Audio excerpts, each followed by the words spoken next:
अस्सलामुअलैकुम, मैं हूं फौजिया चांद नवाब। आप देख रहे हैं CNW news. Arshi mall Ayesha मंजिल जल के खाक हो गया। ये मनाजिर हैं उस खौफनाक आग के जिसने दुकानों के साथ साथ फ्लैटों को भी तबाह कर दिया। ये आग के शोले नहीं, ये लोगों के दिल जल रहे हैं, ये लोगों के अमलाक जल रहा है, ये लोगों के घर जल रहे हैं, घर का साजो सामान जल रहा है, लोगों के बच्चों का फ्यूचर जल रहा है। ज़िंदगी भर जमा करके जो इंसान घर बनाता है, ये वो घर जल रहा है। और हमेशा की तरह फायर ब्रिगेड देर से पहुंची और लोग रोते रह गए। फायर ब्रिगेड के लोगों के देखते देखते आग कहाँ से कहाँ पहुंच गई। इन सब का ज़िम्मेदार कौन है? कौन इसकी ज़िम्मेदारी उठाएगा? कौन इस खाक बिल्डिंग के घर वालों को घर देगा जो रोडों पे बैठे अपने बच्चों के साथ रो रहे हैं? कब तक ऐसा होता रहेगा? कब तक बिल्डिंगें जलेंगी? कब तक लोगों के कारोबार तबाह होंगे? कारोबार तबाह होता है तो इंसान भी तबाह हो जाता है। तो खैर अपनी आंखों के सामने देखा लाइफ में फर्स्ट टाइम। बहुत बड़ा सानिया था जो मेरी आंखों के सामने दरख्त जला और जो दुकान पे जैसी आग लगी, बस वो देखते ही देखते सेकंडों में ऐसा हो गया, बस समझ ही नहीं आया क्या हुआ। लोगों ने गद्दे निकाल के बाहर रखे, सामने से कार आ रही थी, उसको मैंने देखा आग में लिपट गई एकदम से। और फायर की गाड़ी आई, लेकिन थोड़ा सा जाहिर उन्होंने अपनी तरफ से कोशिश की होगी जल्दी आने की, लेकिन बहरहाल उस वक्त तक काफ़ी आग भड़क चुकी थी। और हमें ऐसा लग रहा था, हम इतने दूर थे तो हमें ऐसा लग रहा था कि हमारी बिल्कुल आइज़ जो हैं वो बिल्कुल मुतासिर हो रही थी उससे, इतनी ज़्यादा इतनी शिद्दत थी उसकी। फिर अंदर के लोगों का क्या हाल होगा वो वही जान। जी, आप स्क्रीन पे देख सकते हैं लोगों की बाइकें जल के खाक हो गई हैं, गाड़ियाँ जल के खाक हो गई हैं और किस कदर शदीद तरीन नुकसान है। और ये देखें किस तरह जो है वो आग के शोले अभी भी इमारत के अंदर भड़क रहे हैं, जबकि रात हो गई है इनको बुझाते बुझाते। क्या अब बेघरों को घर मिल सकेंगे? जो ज़िंदगी भर कमा के उन्होंने घर बनाए थे, वो घर तो खाक हो गए हैं। क्या कोई इसकी ज़िम्मेदारी लेगा? कोई नहीं लेगा। लोग आ रहे हैं, जा रहे हैं, देख रहे हैं, तासुरात दे रहे हैं, इज़हार अफ़सोस कर रहे हैं, लेकिन उस इज़हार अफ़सोस से उनके घर वापस नहीं आएंगे। यही काम अगर पहले कर लिए जाएं, एक जायज़ा ले लिया जाए कि किस तरीके से कारोबार हो रहे हैं, किस तरीके से बिजली का निज़ाम है, किस तरीके से गैस का निज़ाम है, तो शायद ना हो। लेकिन हम बाद में सिर्फ लकीर पीटते रह जाते हैं कि इस वजह से हो गया, इस वजह से हो गया, लेकिन नुकसान बहुत बड़ा हो गया। एक बड़ा सान्या हो गया कराची में।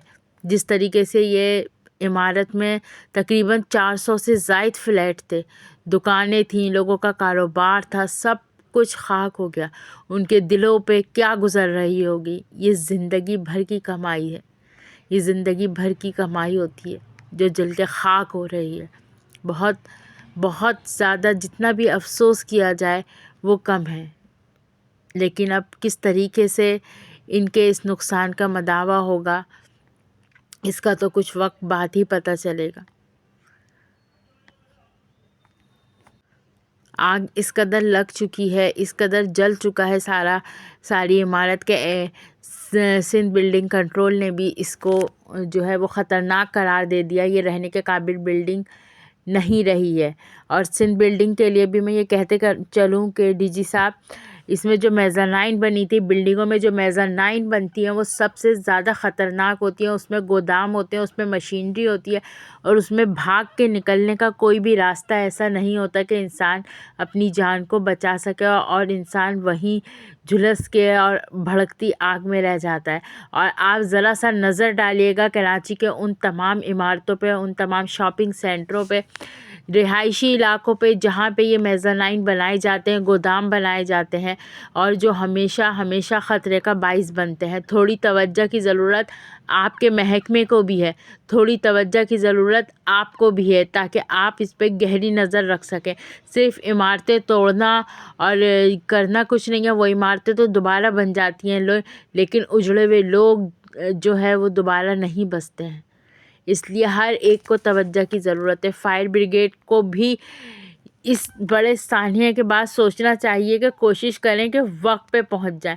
لوگ یہی رو رہے ہیں اگر فائر بریگیڈ وقت پہ پہنچ جاتی تو شاید آگ اتنا نقصان نہ پہنچاتی جتنا نقصان اب ہو گیا. اب تو کچھ بچا ہی نہیں، سب کچھ خاک میں مل گیا. اس لیے ہر ایک کو اپنی ذمہ داری اٹھانی ہوگی، ہر ایک کو اپنی ذمہ داری سمجھنی ہوگی. اسی لیے تو دل سے نکلتا ہے کہ کراچی لاوارث ہے، اور کراچی کا وارث کون ہے؟ لوگ گھر سے بے گھر بیٹھے ہوئے، لوگ کھانے سے بے گھر بیٹھے ہوئے، لوگوں کے آنسو نہیں تھم رہے ہیں. اس سب کا ذمہ دار کون ہوگا؟ اس لیے اپنی ذمہ داریوں کو سمجھیے، اپنی ذمہ داریوں کو پہچانیے. یہ ملک جبھی ترقی کر سکتا ہے جب ہم اپنے آپ کو صحیح کریں گے. یہ جو 400 سے زائد فلیٹ تباہ ہوئے ہیں، اس کے ذمہ دار کہیں نہ کہیں گیس کمپنی بھی ہے، کیونکہ ہر گھر میں گیس کے سلنڈر رکھے ہوئے تھے. اتنا آگ کا بھڑکنا اور اتنا تباہی مچانا صرف اور صرف گیس کے سلنڈروں کی وجہ سے ہے. اگر اس لوڈ شیڈنگ پہ قابو پایا جاتا تو شاید اس طریقے سے آگ فلیٹوں میں نہ بھڑکتی. ہر فلیٹ میں گیس سلنڈر کا بھی دھماکہ ساتھ ہوا ہوگا، کیونکہ ہر گھر میں گیس سلنڈر رکھا ہوا تھا. آخر کب پاکستان جو ہے ترقی کرے گا؟ کب یہ سب مسائل ختم ہوں گے؟ دیکھتے رہیں CNW نیوز. سلام پاکستان. اللہ تعالیٰ سب کو اپنے حفظ و امان میں رکھے. آمین.